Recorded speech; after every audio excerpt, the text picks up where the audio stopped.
Hi, everyone. While we wait for folks to trickle in, I would like to introduce Elizabeth Threlkeld, Director of the South Asia Program and Senior Fellow at the Stimson Center, to offer some opening remarks. Thank you so much, Uzair, and thank you to all of you for tuning in, whether you're here in DC or across the world. It's a pleasure to have you with us this morning or evening. And it's a particular pleasure to me to welcome back to Stimson our 2023 class of visiting fellows. Uzair will introduce them and their work here in a few minutes, but I have the pleasure of sharing a little bit about the Stimson Center and our program and how the fellowship fits into it. So as many of you know, Stimson was founded over 3 decades ago in the twilight of the Cold War, looking to capture lessons learned from that era, but also looking forward to emerging challenges on the horizon. The South Asia program was founded not long after, and in fact, in 1993, we had the pleasure of welcoming our first cohort of visiting fellows. That is a tradition that has been at the core of our work, of engagement with the region, India and Pakistan. And over the past 30 plus years, we have welcomed a total of 131 visiting fellows to Stimson. And the 4 you will hear from today are the last in that legacy. We're also looking forward on the horizon to welcoming 4 new visiting fellows who will be with us this summer at Stimson. But I am so thrilled to have the opportunity to share a little bit of what our 2023 cohort has been working on.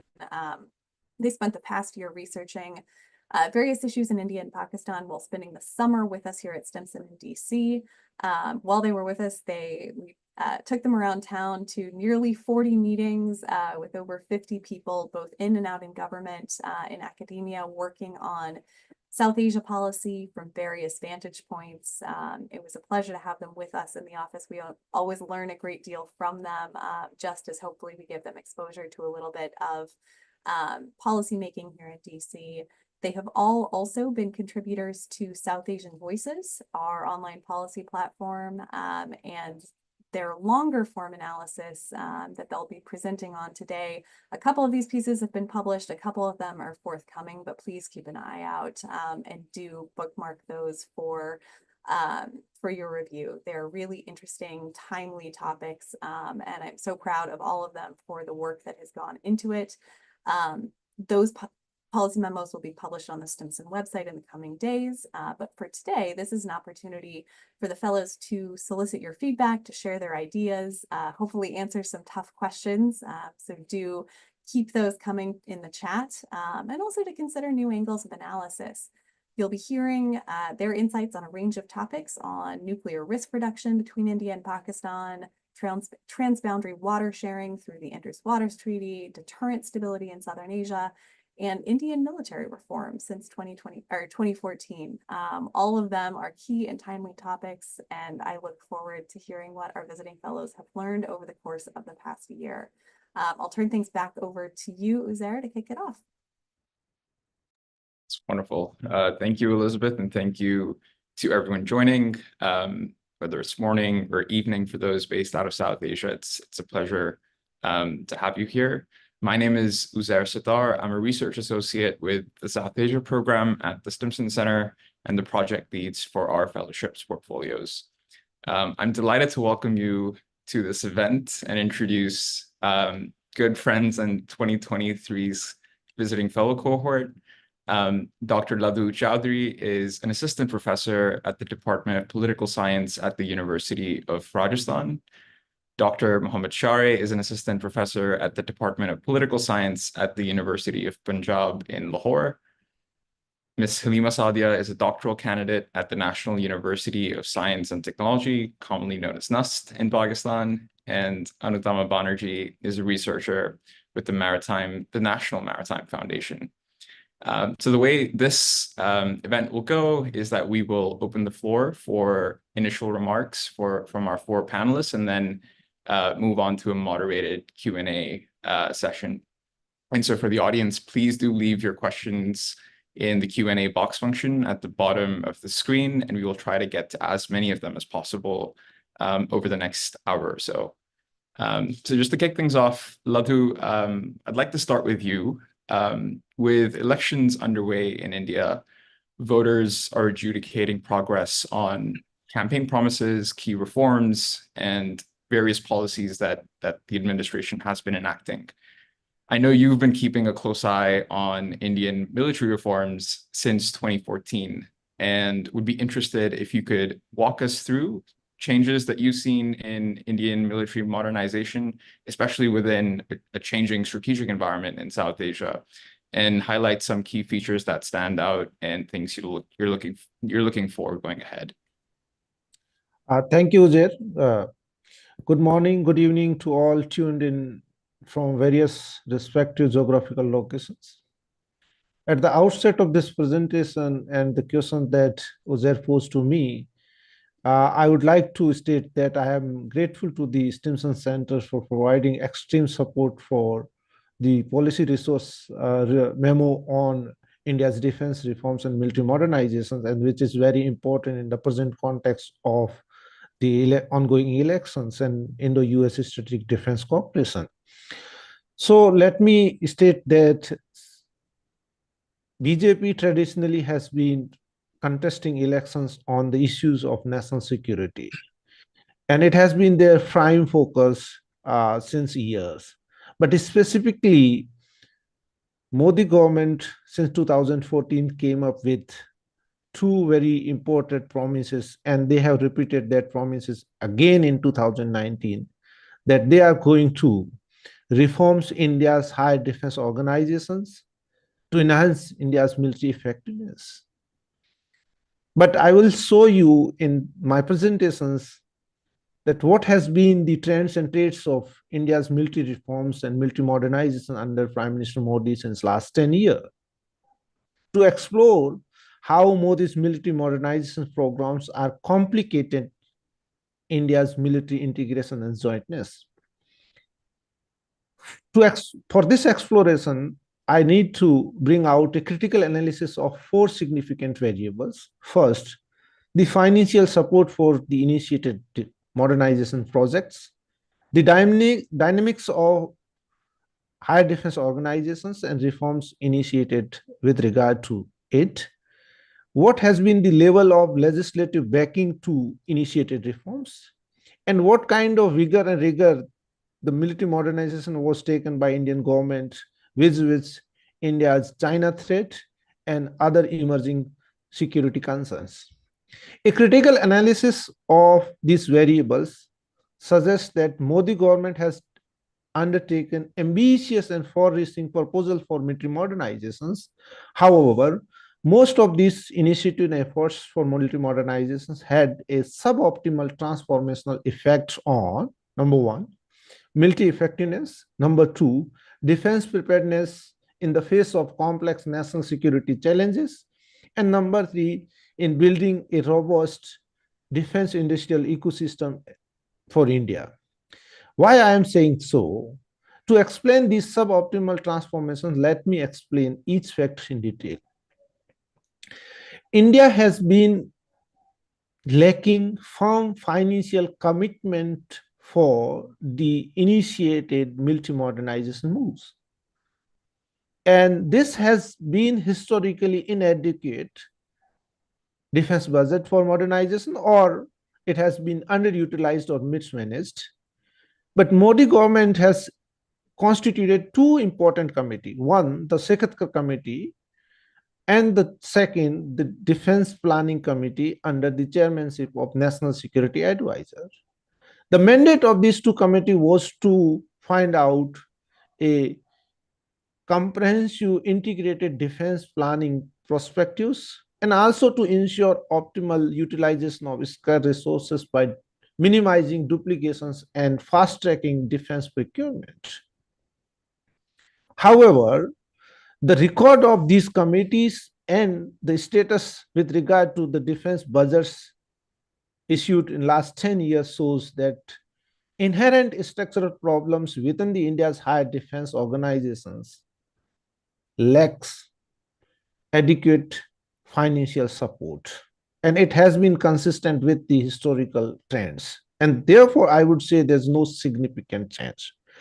Why there's no significant change? Because there's a parochial organizational politics within the higher defense organization, which means the various constituent units of the SDO, which is Ministry of Defense, three services, DRDO, and other units, are not in sync with each other.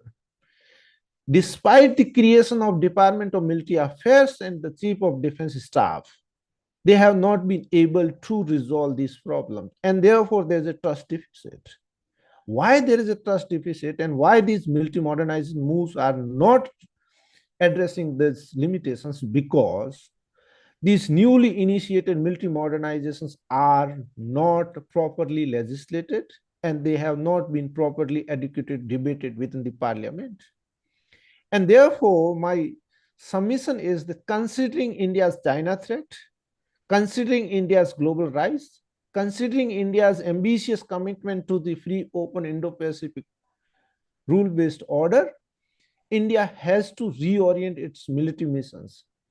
And why I am arguing so, if we take a look at the four important initiatives undertaken by the government, does not provide us a very good picture. For example, Defense Planning Committee constituted in 2018, the status and working of committee as of today is unknown. The problem with the committee is that NSA is overburdened and there are multiple other organizations are having same mandate. Similarly, in 2018, before the last general election in April 2018, Modi government announced 3 tri-service commanded for cyber special operations and space warfare.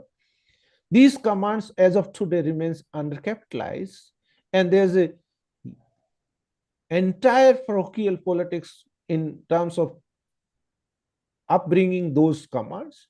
Further, in 2019, Department of Military Affairs and Chief of Defense Staff was appointed.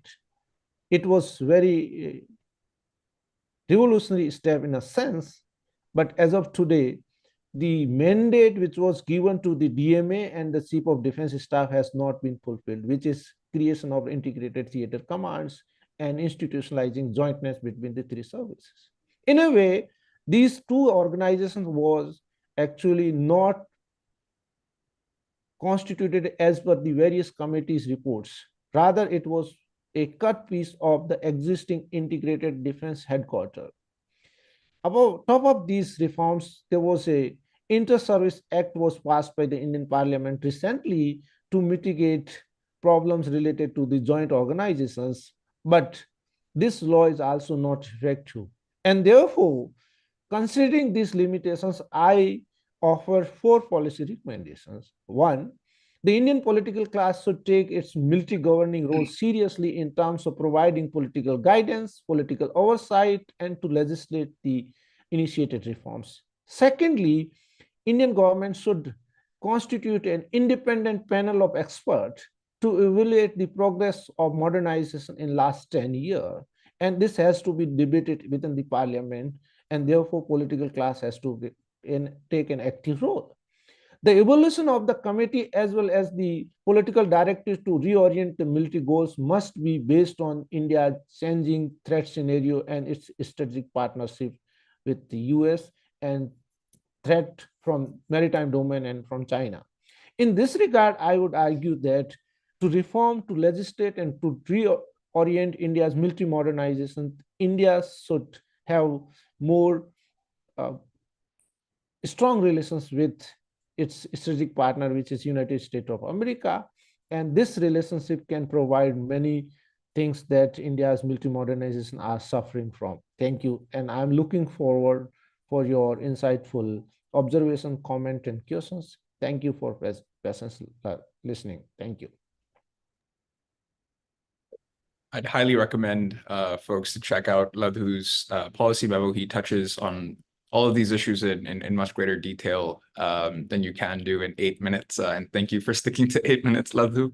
And so I'd recommend you do give the policy memo and look at the Stimson website.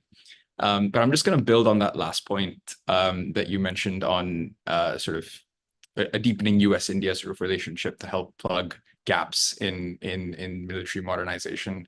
because it's sort of under those external contexts that Pakistan may be viewing India's modernization efforts and reforms as a whole.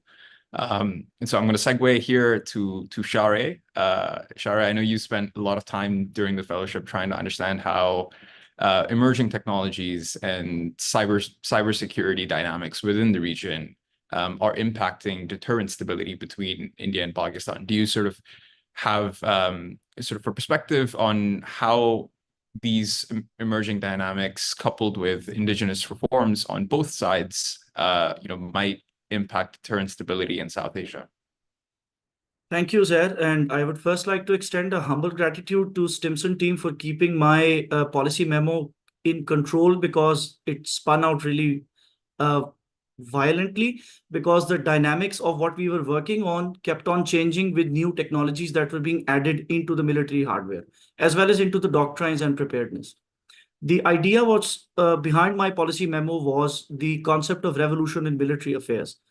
And since each technology that is added to a military hardware has a direct influence on how states would then build their doctrines and strategies, as well as calibrate their armies to adjust accordingly, the idea was that two nuclear armed states with a growing trust deficit and a lack of communicability undergoing RMA, how far would that be carried by these two states individually, and how far would it be carried if they get support from strategic partners? So Pakistan gets support from China and the US supports India, and this somehow galvanizes their approach in creating this concept of the RMA. And then it came on to these two sections, the offset problem, where each military would be aiming for significant changes in their military strategy to counteract the adversary, and the overmatch dilemma, where they would significantly outperform the adversary in an attempt to outwit, outgun, and outman the competitor in this particular game. In a nuclear deterrence environment, offset and overmatch are not positive notions, rather they are challenges to be dealt with.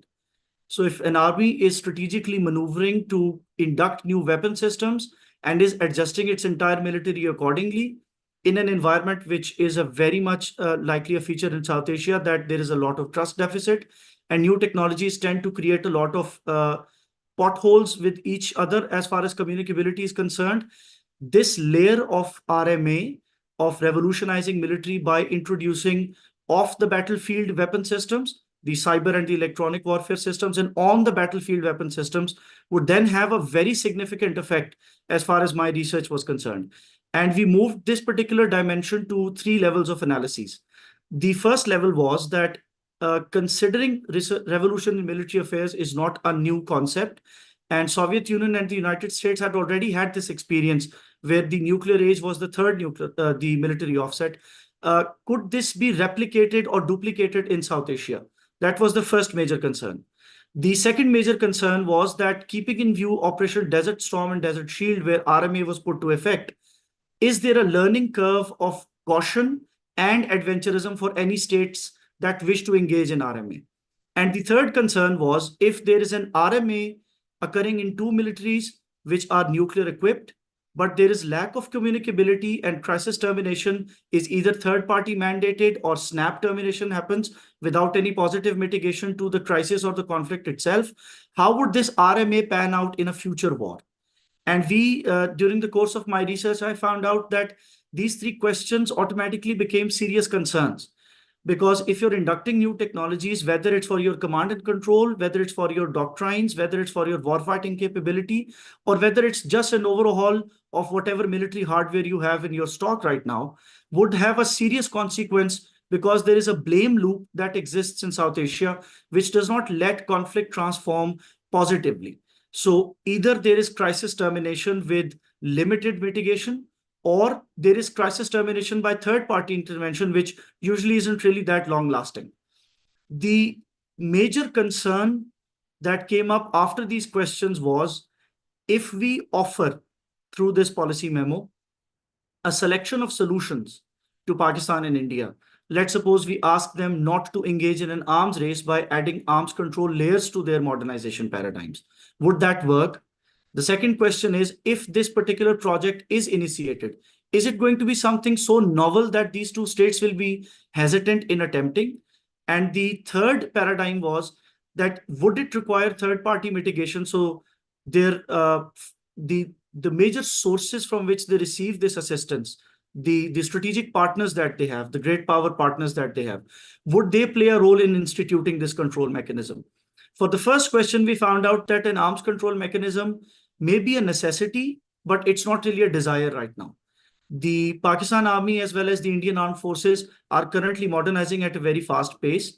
And in this particular instance, talking about a control mechanism or installing a safety net is not really a point of concern right now, which means that the second question, is this something going to be really, really novel, is also answered in a tricky manner, that it's not novel because they do have risk reduction mechanisms. They do have certain treaties and obligations at their stock, the performance of which is not really the concern of my policy memo. Maybe Halima will delve into it in more detail. But the idea that it's not really a novel thing means that there is room for it to be done.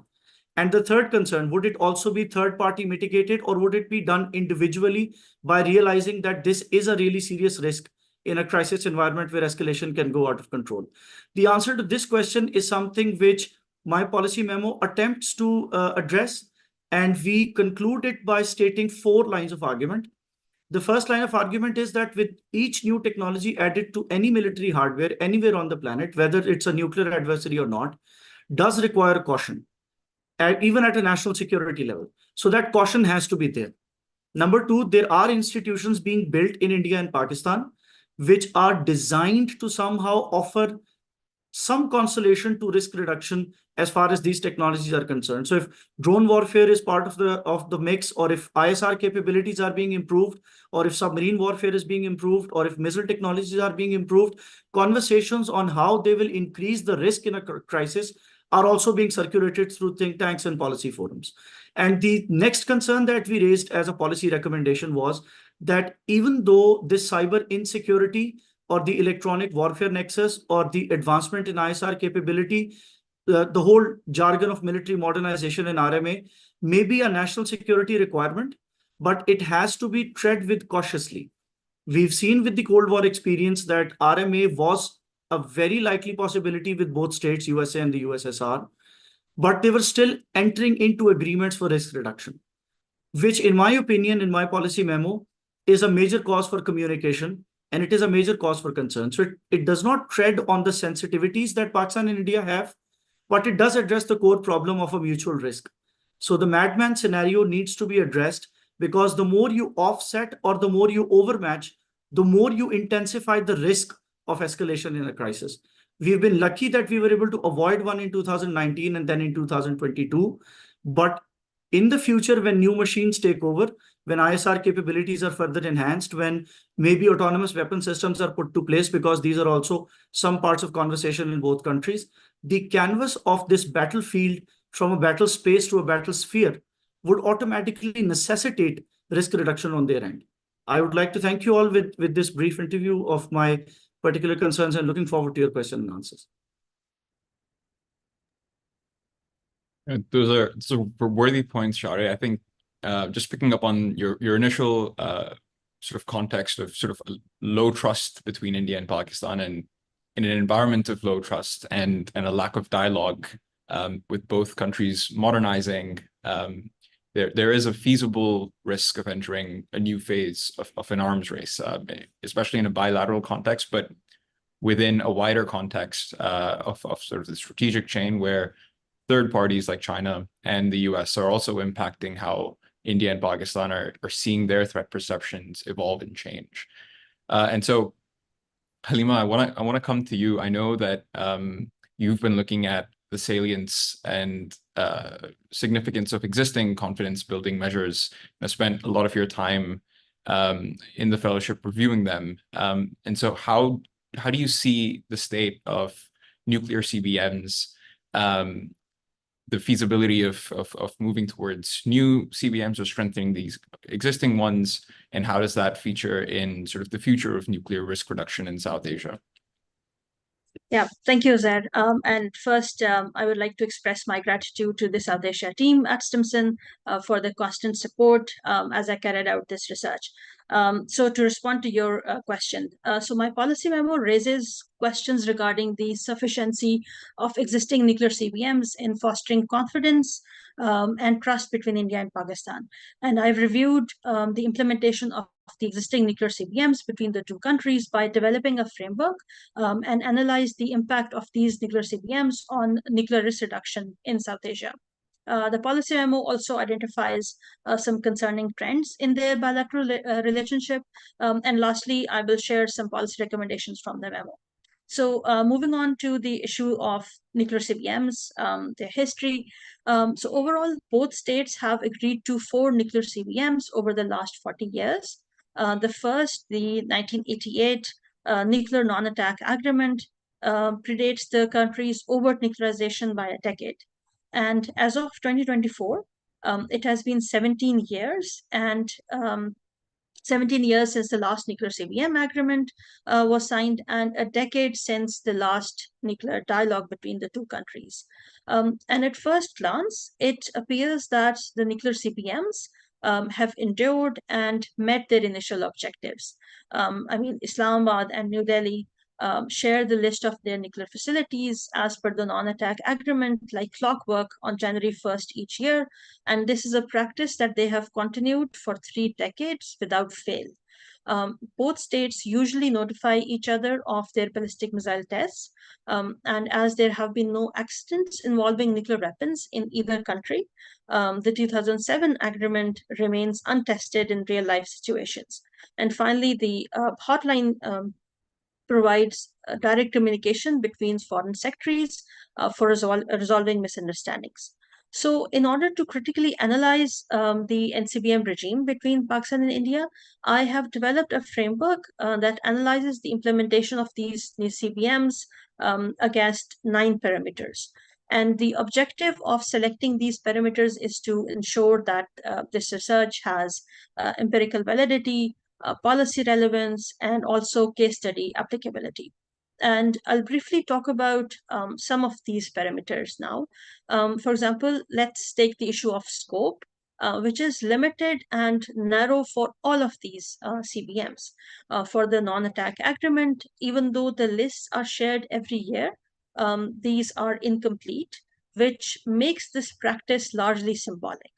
The same agreement defines the term nuclear installation or facility, but only gives a vague description of the word attack, which is the main purpose of that particular agreement. The 2005 Missile Pre-Notification Agreement only includes ballistic missiles and leaves out cruise missiles. The 2007 Agreement on reducing risk from nuclear weapon accidents did not include accidents involving nuclear and radioactive materials in the peaceful nuclear programs of the two countries. Yet such incidents can lead to transboundary contamination and should ideally be covered in the agreement. Another parameter is regularity, where the CBMs have performed slightly better. For the non-attack agreement, the two states have shared the list for 33 years consistently. In case of missile test pre-notification, there are conflicting views regarding the notification of short-range ballistic missile tests, but it has largely been adhered to. For the 2007 agreement, with no reported nuclear weapon accidents, its effectiveness remains untested. And the hotline has never been used. One such missed opportunity was on 9th March 2022, where a call from Indian Foreign Secretary to his Pakistani counterpart to inform him of the BrahMos missile misfire could have established communication and built trust. Other than that, India-Pakistan nuclear CBMs do not fare well in the 3 interrelated parameters of irreversibility, follow-through, and diffused reciprocity. So moving on to the issue of nuclear risk reduction. On one hand, the impact of nuclear CBMs on enhancing strategic stability, crisis prevention, and escalation management remains limited as crises and military standoffs continue to occur despite these measures. But on the other hand, advanced notification of ballistic missile test has increased predictability to some extent. Missile tests during crisis situations emphasize the determination to deter the adversary, while advanced notification gives an uneasy yet necessary assurance that the other side is still complying with its obligations and is not unraveling the situation. The most crucial nuclear CBM during a crisis, however, is the Foreign Secretary's hotline, and ironically, it has not been used in any of India-Pakistan crises as far as we know. So this lack of communication and the absence of expert-level dialogue on nuclear issues between the two countries for more than a decade are not promising signs for nuclear risk reduction in South Asia. And this brings me to some concerning trends between the bilateral relationship of India and Pakistan and the NCBM's regime. First, smooth implementation of existing nuclear CBMs will not be possible if one or both states does not see value in trust building and transparency enhancing character of these measures. And second, weakened dialogue and communication makes it easier for both states to gradually move from a diluted commitment to bilateral obligations to a complacency in compliance to ultimately a complete abrogation of the agreements. And particularly as all the existing nuclear CBMs are easily reversible with little consequences for either state. Third, it does not appear likely in short term that both states will institute a verification regime for nuclear CBMs, despite the obvious benefits for confidence and trust building. For two states with high levels of distrust, it is quite ironic that India and Pakistan simply take each other's word for compliance with bilateral obligations. Fourth, the stalled diplomacy could give rise to increased misinterpretations and misperceptions. So what does this tell us about prospects for nuclear arms control between the two countries? Now, it is essential for both states to engage in a sustained nuclear dialogue, improve the implementation of existing nuclear CBMs, and enhance their scope and obligations. Negotiating new CBMs can facilitate a more conducive environment for comprehensive and substantive arms control measures. Two key areas where they can make progress may include introducing monitoring and verification to their existing nuclear CBMs, and secondly, establishing nuclear risk reduction centers. And lastly, I would offer three policy recommendations for how India and Pakistan can negotiate and implement nuclear CBMs. First, they should resume bilateral dialogue that is focused on nuclear issues, including nuclear CBMs, and actively avoid contentious political issues. And there is precedence for progress when this nuclear dialogue was sustained. For example, during the composite dialogue process, both states were able to agree to 3 nuclear CBMs in 4 years.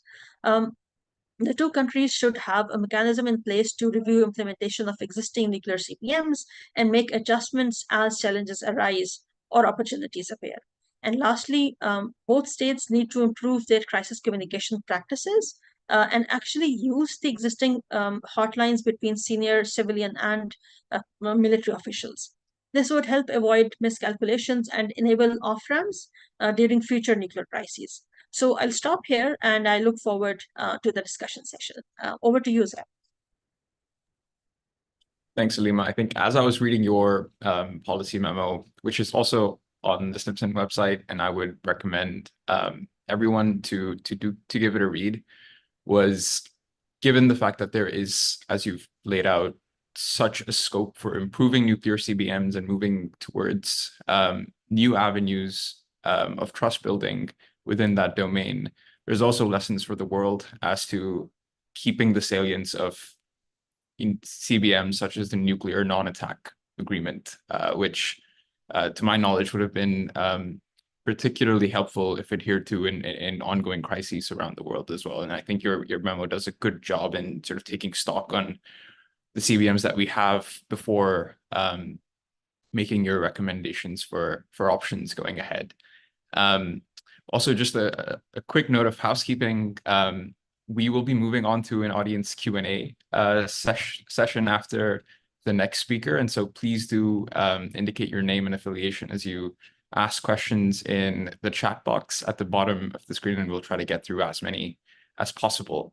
We're just picking up on, again, I think the common theme throughout these conversations is sort of trust building. I think, Anathama, just coming to you, a key component of sort of trust building between India and Pakistan since 1960 has been how the two countries have shared water resources, and also shared an understanding of how to disagree about disputes that come with water resources, which is codified in the Indus Waters Treaty. And so, Anathama, despite sort of the ebbs and flows of the India-Pakistan relationship, we see that the treaty is still being adhered to.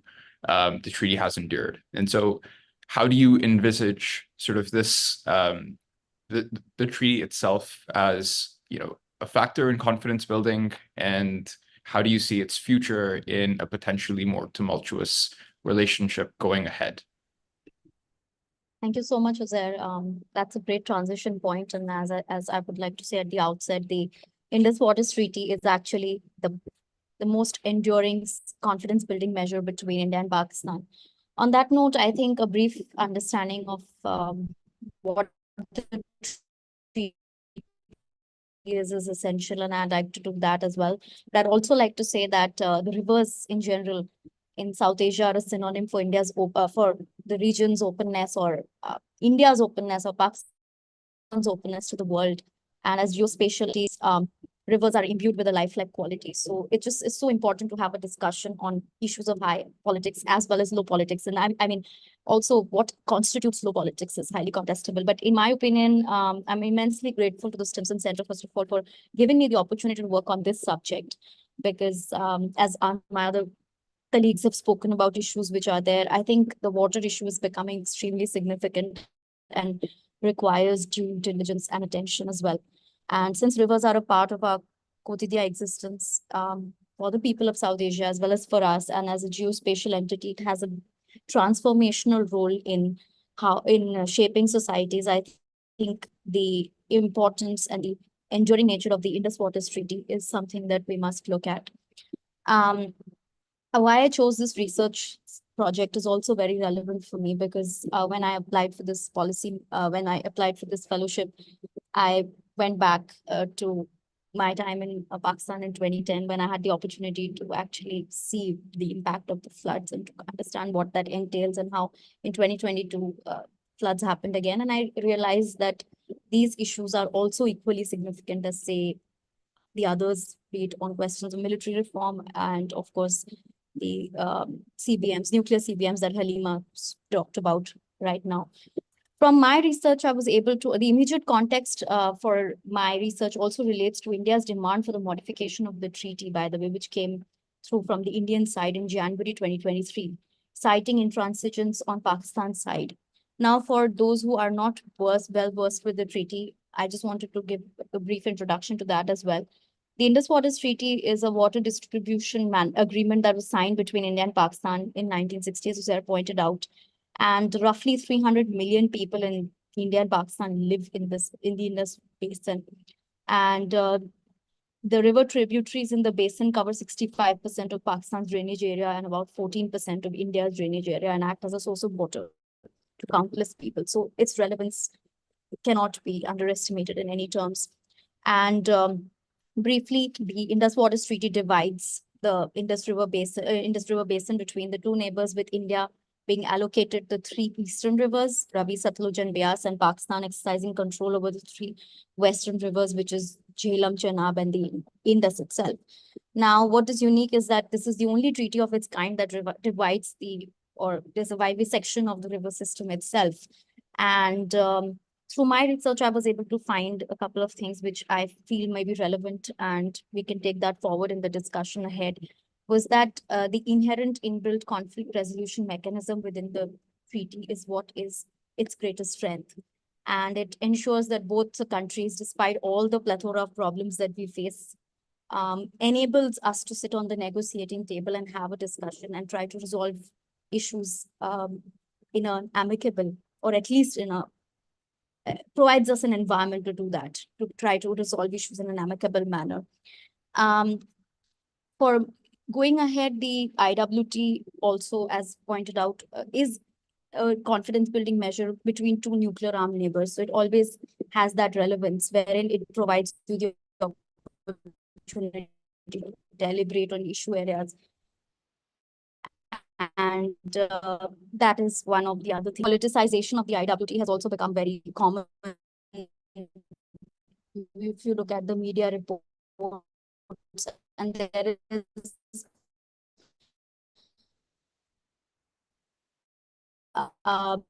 no clarity on either, and this terminological inexact treaty, where treaty bashing actually has become common, and because of the Sorry, Anupama, I think technicalities involved I'm in sorry, the sorry to interrupt. in the treaty itself, people. Yeah. Anupama, Hello. would you be able to potentially go off video, just because I think that your voice is cutting over the internet? I apologize for that. I wasn't. Am I audible now? Yes, much better. Yeah, sorry for that. No, I was just trying to point out that the treaty itself is the most significant dispute resolution mechanism that is present between India and Pakistan, and unfortunately, the politicization of the treaty has become commonplace because of terminological inexactitude being there, since there's no clarity between what constitutes revision or what constitutes abrogation or modification for that matter. So that is one of the things which I also found extremely relevant during my research, because there's no clarity. And one of the reasons for that is that the treaty is highly technical in nature, and it requires an understanding of geography, an understanding of hydrology, and other issues, other subjects which are also not very easily understood by people in general. Moreover, because of this, the politicization of the treaty and its use as, its use has led to both the countries finding it difficult to, kind of come to the negotiating table, and it has led to further complications in the bilateral relationship as well. In my opinion, one more key thing that I think needs to be pointed out here is that both the countries have used the treaty for their own mutual benefit.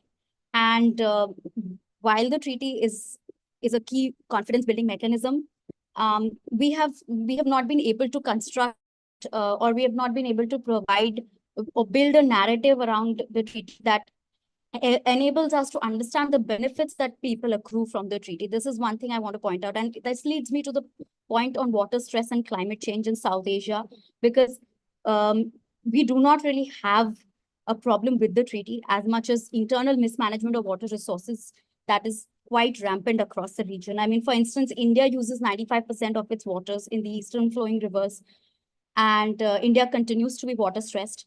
Pakistan also faces its own challenges of climate change, glacial melt, flooding, droughts, etc., which do not necessarily, have any connection with the treaty as it was. So this is one more thing I think which is very, very relevant. So can we wither the Indus Waters Treaty? I do not think so. I think it continues to be enduring. But what we could potentially do is to incorporate these concerns within the treaty at the level of the Indus Waters Commissioners, where they can negotiate these issues, especially those related to climate change, because that was not really a concern in 1960 when the treaty was signed. And, that is something I feel would be very, very relevant. So based on my assessment, I have come up with three or a couple of suggestions that I would like to make, or recommendations. That is, first of all, we need to build on the Indus Waters Treaty as a tool of dispute resolution for bilateral climate-related issues, because public engagement on the treaty at the track 1, 1.5, and 2 levels will ensure that India and Pakistan actually have the opportunity to negotiate on other issues as well. So it can be, so we need to accord priority to the Indus Waters Treaty in that sense. Similarly, India and Pakistan must recognize the presence of the juridical and non-juridical techniques within the IWT that enable dispute resolution. I think the very fact that we have been able to do that without third-party intervention for so long is actually creditable, and we need to recognize this.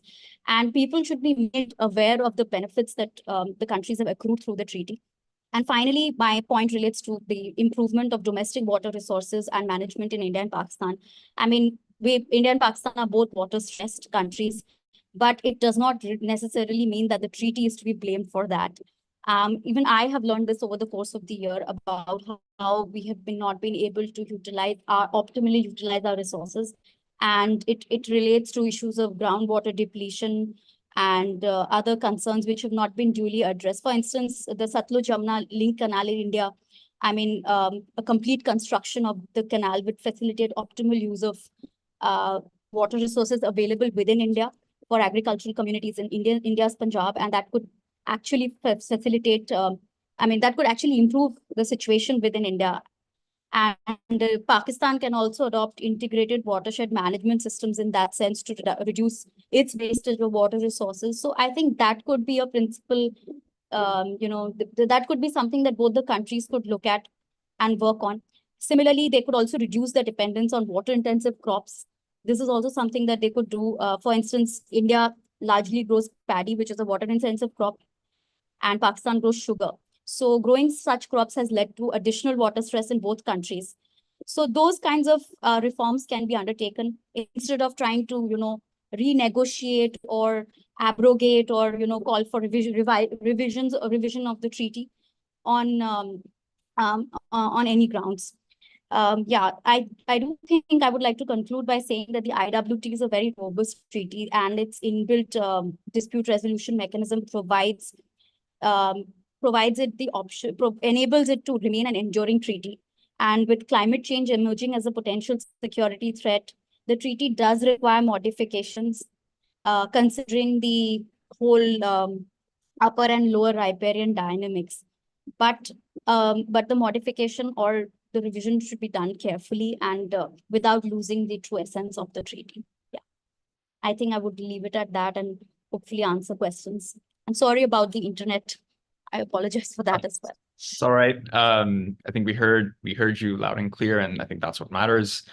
I'm going to take moderator's prerogative and ask a question to all four panelists. And so appreciate brevity in response, but I do want to touch this question to you all before we get into audience Q&A.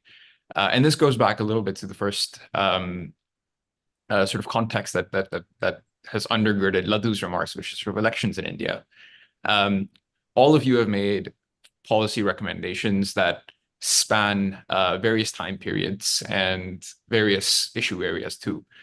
But post-Indian elections, do you, within your research, see or are looking for any significant developments that might lead to a slower but surer process of stabilization between India and Pakistan, be it from military to military sort of engagements, be it through water sharing cooperations, nuclear risk reductions, emerging tech? In your capacities, how are you viewing sort of the next phase of India-Pakistan relations post-elections? Maybe I'll begin with Halima, and we can go around after. Yeah, absolutely. So, okay, so specifically in context of nuclear issues and the nuclear dialogue between the two states, we haven't seen any movement in the past decade or so, and that I would say that directly coincides with once Modi came into power. So that became that is one of the things that we have witnessed. But India, it kind of felt that India was kind of moving away from, or perhaps was not really interested in continuing even the composite dialogue process even before Modi came into power. And of course, once Modi was in power, that became more or less a policy from the Indian side not to talk to Pakistan on nuclear issues.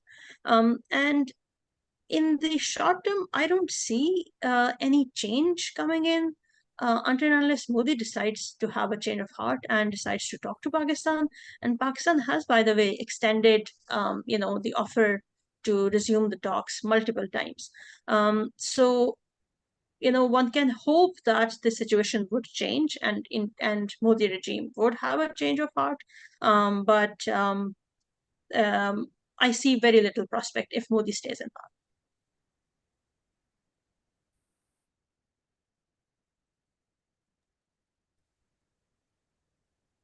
Anatama, you have your mic off. Were you going to answer the question? I wasn't able to follow the question actually. Could you please tell me again? I mean, maybe the internet at my end.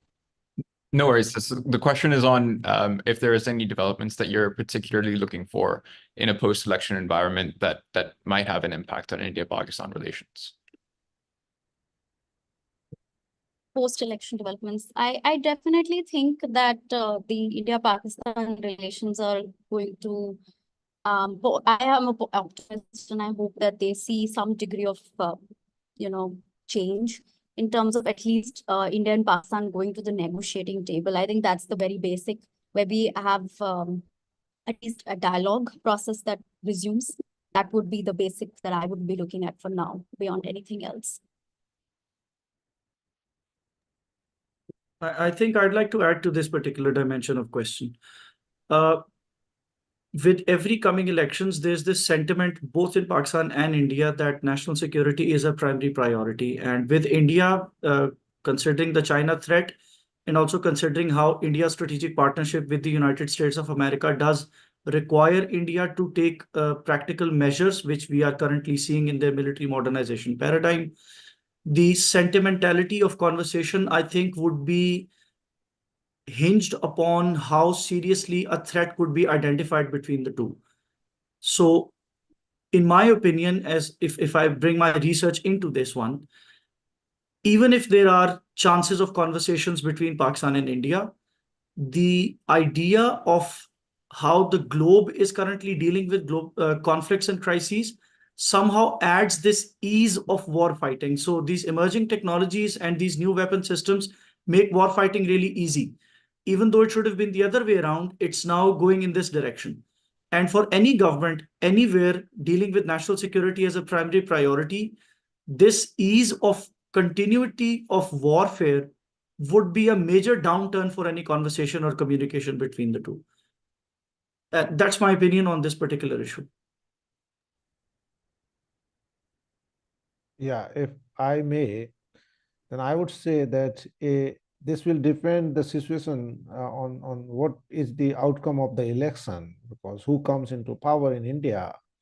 But if the same regime repeats, I think situation will not be any significant improvement in it. It will be same as it is, because the Modi government is making the statement in the election saying that we have dealt with Pakistan, so no more talk on Pakistan. We have dealt very well with the terrorism. So from Indian perspective, I think government thinks that isolation of Pakistan works well. More importantly, I also feel that in last election, national security was a major concern in Pakistan also for the general election. But despite a terrorist attack in Jammu and Kashmir last week, BJP has chosen not to make this as an agenda for the election. So I think I'm not very optimistic about any change. Thank you. Just pivoting from here to the audience Q&A. This is one from Abdul Samad, and I think might be suited for Ladhu and Share. With relation to RMA in South Asia, which I think is revolution in military affairs, which technologies in particular would you say are most destabilizing and disruptive?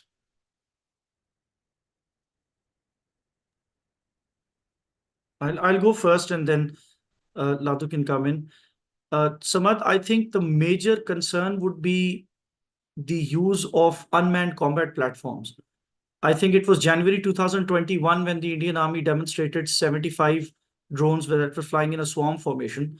And Pakistan, in those similar timelines, was the fourth country to induct unmanned combat aerial vehicles. And the insistence on these technologies in both countries at this point in time is really quite a big concern. So they're galvanizing around unmanned combat systems, and they're also revamping their command and control systems to suit this particular strand of warfare, which makes this one aspect of combat effectiveness a major cause for concern in the RMA, in my opinion. So I think to add with what Sare has commented, I would say that the entire gray zone warfare is something that will be ruling what kind of military reforms that both the countries will take. So especially drones and cyber will be a key concern. And also from the Indian perspective, I think the special operations are important because dealing with the terrorist threat is still something which has not been able to solve properly from a traditional vantage point. So maybe there's some new measures integrated with the existing counter-terrorism strategy of India, and maybe that be helpful for Pakistan as situation indicates. Thank you.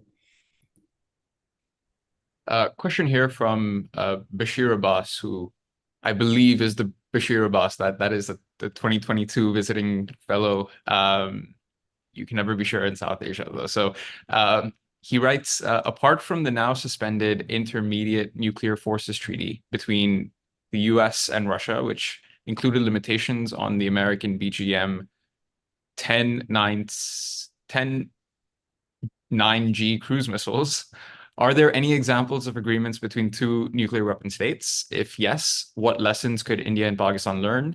If no, then what incentives could India and Pakistan have to push for such an agreement? And I think this was for Halima. Yeah. Okay. So I think a very pertinent question, and with the the issue of cruise missile pre-notification agreements, there aren't any a lot of direct precedents as such for India and Pakistan. One that you mentioned, the and perhaps that's that.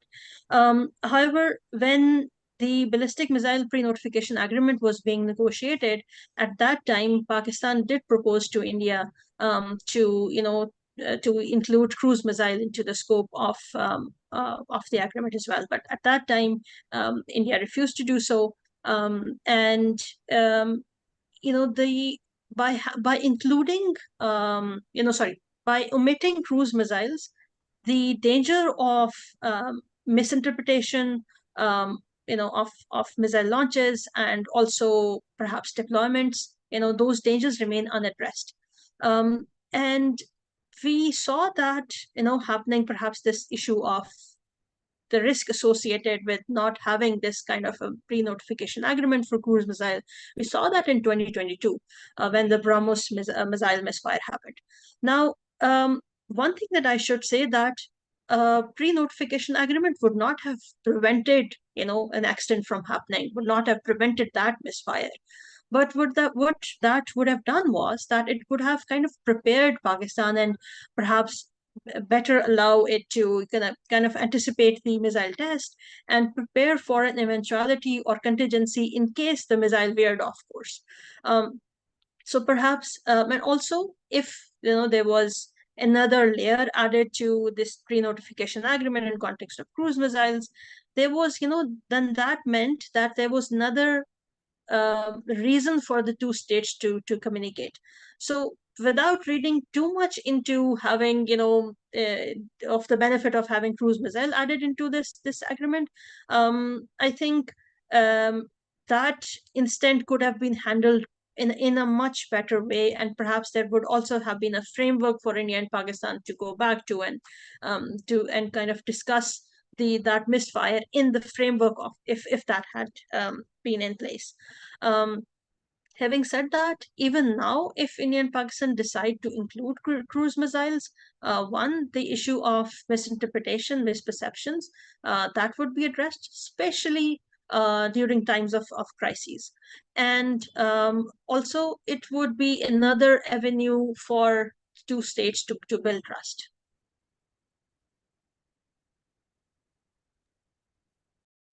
Appreciate that, Halima. Anutama, I hope you can hear me. But coming to you with a question from Yes, Daniel I Haynes. can. So Mr. Haynes has pointed out that he sees the Indus Waters Treaty as a mechanism for minimizing the need for India and Pakistan to cooperate over water sharing, and has been subjugated to heightened nationalism and politicization over several years. Seeing this, He's asking whether it would be possible to shift public and political narratives from zero-sum or combative approaches to one where the Indus Waters Treaty could be a mechanism for genuine cooperation between India and Pakistan.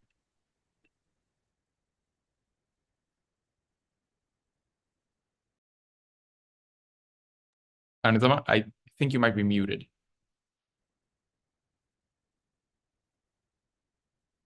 I think we have lost Anandama briefly. We'll try to get her back.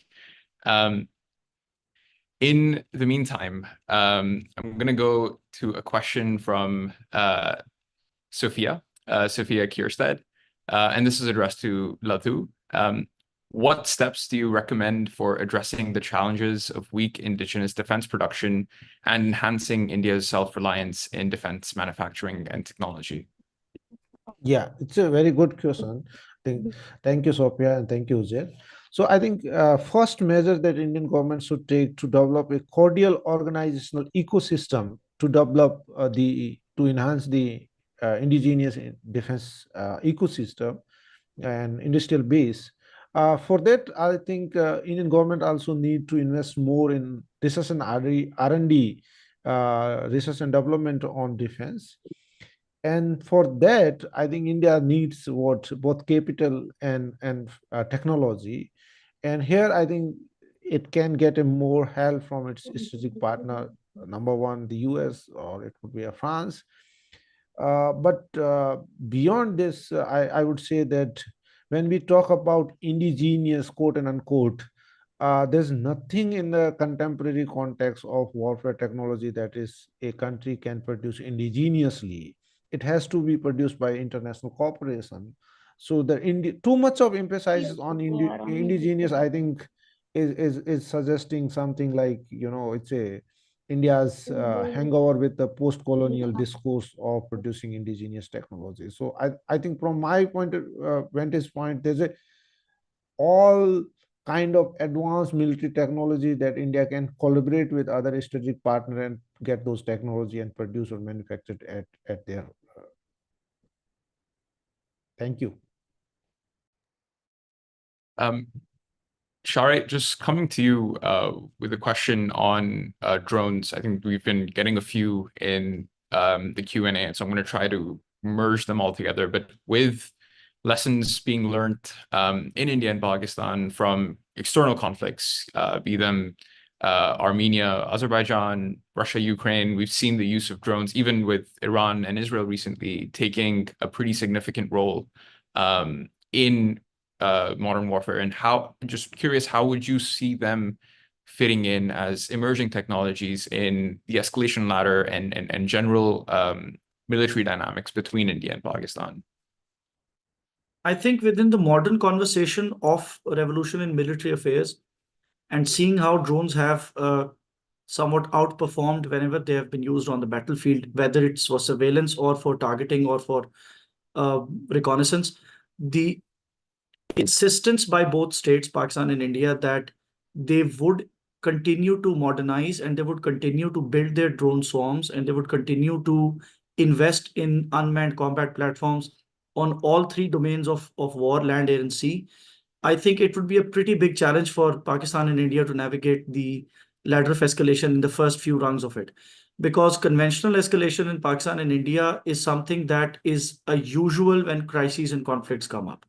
But when you have drone technologies, which means that you're going sub-tactical, which means that you're actually looking at precision targeting, which is again a very controversial part of the RMA, you're actually looking to execute a successful way of escalating a conflict, which in my opinion is not somewhat a good way of approaching a nuclear escalation environment. So these technologies, even though there are no control mechanisms right now, international communities have somehow in their conflicts and crises found out loopholes and gray areas where these technologies can be used for military purposes without the weaponization, but weaponizable purposes without military intervention. So that idea of precision targeting is there. Adding a new dimension to this, if I may, Pakistan and India, even though they believe that lethal autonomous weapon systems are unethical and they shouldn't be made part of any military and they should not be used, would then find out that the more international community uses these technologies, the more they are proved to be battle proficient, the more they are able to give you this overmatch capability whilst you're countering an adversary, the more demand it would generate for both parties to actually engage in development of these technologies, be it theoretical or practical. So in my opinion, this idea of finding convenience in engaging in a conflict, in a crisis, at a sub-tactical level without any human beings involved, surely raises quite a lot of alarms at the first steps of the escalation. It actually quickens it up.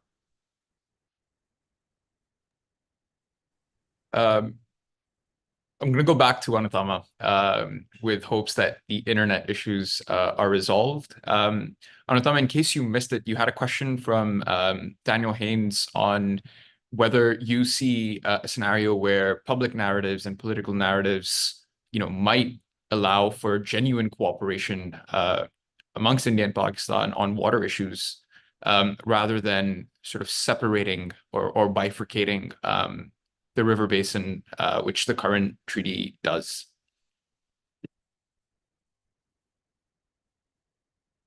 Hi, am I audible to you, Uzair? Yes. Yeah. Hello? Yeah. Thankful. I think you might, yep. Anutama, I think you might be still dropping in and out, so I'm going to try to come back to you towards the end. Halima, I'll quickly respond to the question. yes. Yeah, I think So you're that, back now.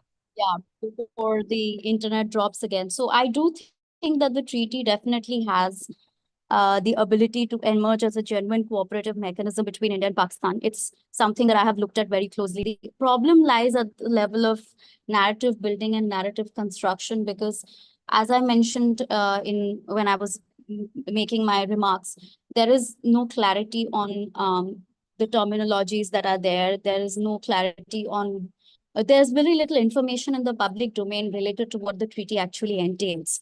And people use the treaty as an object of public bashing, which is something that is very unfortunate. And since the treaty was signed in 1960, there has been there's been no debate in the public domain actually about the treaty's relevance, or at least genuine information has never been provided to people on both sides.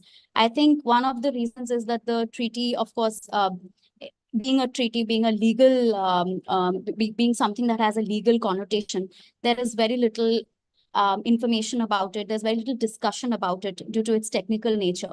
Moreover, since water itself is such an important attribute, it has such a binding role in our society and something that affects people at every level. When you do not have access to water resources, I think it's very easy to target the other. So the us versus them narrative gets reinforced when it comes to water treaties.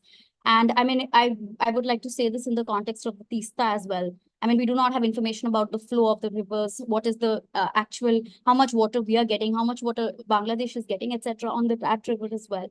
And it's a good example because water issues have that emotive element as well, which kind of leads to people attaching, great importance and relevance to water. So I think that is the reason why you do find that, there are mnemonic communities who tend to have these discussions in their living rooms, and they kind of become everyday topics of discussion that, why is this not happening? Why is that not happening? So I think when you have a genuine discussion, and that can happen at the track 1 and track 2 levels for the starters, where people actually negotiate, where people actually talk, where there's more deliberation on what the treaty is actually about, where the treaty is read in its entirety. Becomes a part of the course syllabi, as opposed to just being Indus Waters Treaty was signed between India and Pakistan in 1960 period. So I think that will definitely lead to change in perspective. So I think it also requires an understanding of the issue at large, where water issues gain primacy as opposed to just border disputes at the school level, at the textbook level, and then maybe we can hope for it becoming a genuine cooperative mechanism between the two countries. Thank you so much. And sorry about the internet today. No, grateful for your response and also the internet to allow us to all hear it.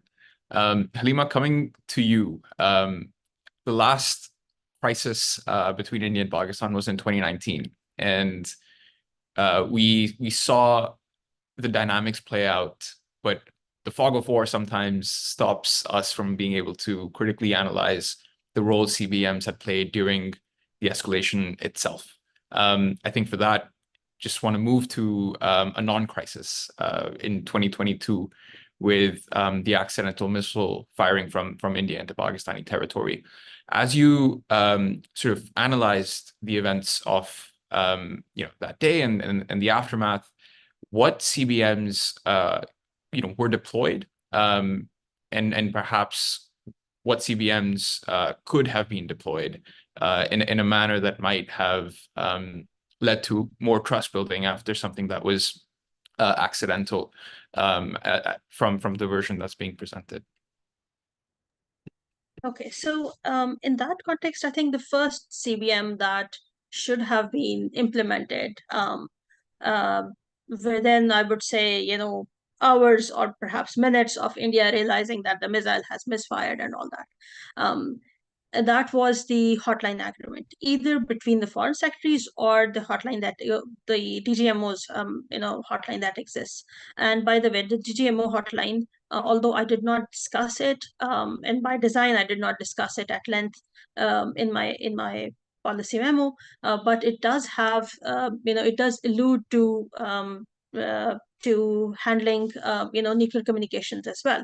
Now, having said that, I think I made this remark earlier as well, that this would in itself have, it was a kind of a missed opportunity that was the best time for India and Pakistan both to talk to each other and to build confidence. So India could have built confidence in its own, perhaps new command and control as well, and its own forces as well in this context, that a misfire has happened and we are informing the adversary of that in that instant. And Pakistan, could have also, it kind of goes both ways as well. If that misfire had happened, and if Pakistan, as the press conference of the DGI ISPR narrated, had tracked the missile through all its, course, perhaps the Pakistani DGMO could have called the Indian counterpart, or Pakistani foreign secretary could have called the Indian counterpart. It didn't really have to be India who, of course, that was the best case scenario, but even Pakistan could have done that. Now, having said that, in response to the question that Bashir just asked about cruise missile pre-notification, if that was in the framework, in the NCBM framework, then it would have been perhaps easier for Pakistan and India to invoke a particular clause. For example, the Ballistic Missile Pre-Notification Agreement has a clause, and I'm forgetting right now, I think this is Article 8, if I'm not wrong, which talks about both states talking to each other on issues concerning that framework, or if there are any challenges or problems that arise. And so this was one of the issues that could have been dealt under that framework if cruise missiles were part of that notification. And the last point that I want to make here is that there has been kind of a breakdown in the communication channels, an impasse at the dialogue level in both states. And that has kind of made both states kind of resistant to talking to each other on bilateral level. And that should not be happening between two nuclear armed neighbors. They need communication channels, and especially they need some sort of a crisis communication network. So I'll stop at that. Great. I think that puts us right at time. So I will conclude this event by first and foremost thanking the four of you for being such wonderful fellows that we enjoyed hosting in the summer last year, but also working with throughout. It was wonderful wrapping up, I guess the formal requirements of your fellowship, where we got to circle back and discuss what what you had learned in the fellowship, and also just want to thank the team at the South Asia program. Running fellowships is an all-team effort, and grateful to be supported by wonderful colleagues both in the program, NRFs, and also a note of gratitude to all of the folks that the four of you had met last summer in DC, who had inputs to give and propel your research into new pastures. Applications for the next year's fellowship will be live in the fall. So keep a lookout roughly in the September-October timeline. We encourage emerging analysts in the region, India and Pakistan, to apply. I hope it's a fruitful application process, and we hope to continue this tradition. But with that, I'm going to close the event out with a word of thanks to the four of you and also the audience for participating and asking really good questions that unfortunately we didn't have enough time to get to. But yeah, with that, thank you for joining, and have a great rest of your day and night wherever you are.